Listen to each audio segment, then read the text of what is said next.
sound.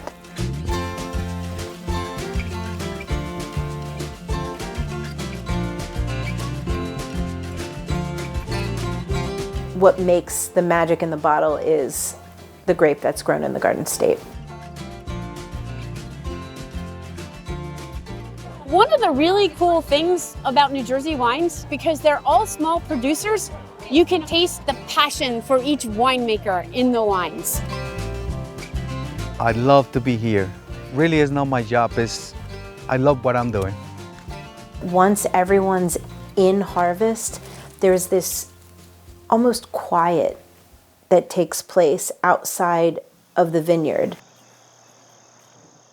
It is probably the period of time when all of our wineries are working the hardest. You go from doing basically nothing at all in the wintertime to all of a sudden in spring, you're out there 10 hours a day, constantly at it, making sure that every vine has to be doing well. It's truly a marathon, and it's so gratifying when you get to the finish line. These vines, they woke up and started pushing green growth in early May. It's been a 5-month process to make this. And then it's going to be 2 years in the cellar.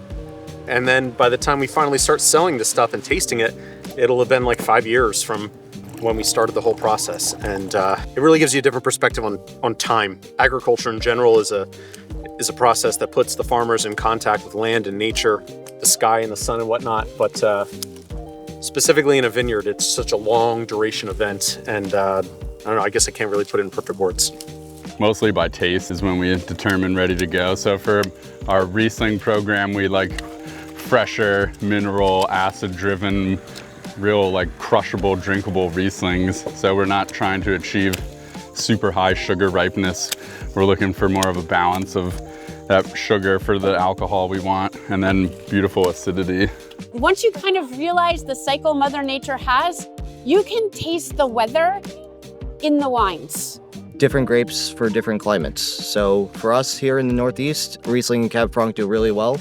And then in the drier areas, you'll find, the more common ones are like dry reds or heavier grapes, stuff that need a lot of sugar to go on because they receive a lot of sun for that.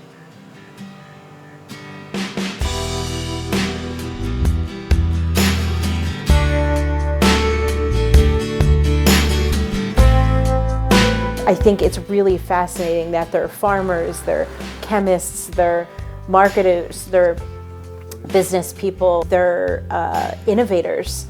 They're really extraordinary, and all of them have roots in New Jersey, and they're all really accessible. So you can walk into any New Jersey winery and not feel intimidated. You can ask us any question you might have, and we're happy to help you find like your epiphany New Jersey wine experience. So I think one of the things people will learn about New Jersey wines is our diversity. We grow over 30 varieties of grapes in the state, which then produce all the different flavors of wines. So in our red runs, it's those grapes that make up those components, our Chambors and our Cab Francs. We have Albarino, which is a coastal wine, which goes great with our seafoods. But you can grow it in Cape May, you can't grow it up in Warren and Sussex County. So knowing the proper grape and the proper region is the exciting part about New Jersey wines that people should take advantage of. That's what makes wine different from beer or spirits or even most foods, is that wine can communicate place. Wine can be just a beverage. It doesn't have to be pondered. It can be something that you just enjoy. It can be simple. But the ceiling for what wine can be is so much more. And that's what we really strive to do at Unionville by letting the land speak through the wine.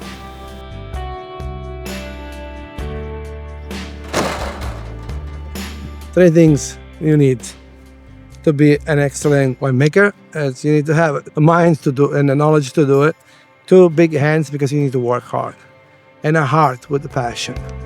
If you got those 3 together, you definitely have a great wine. Cheers to New Jersey wine. Amen to that.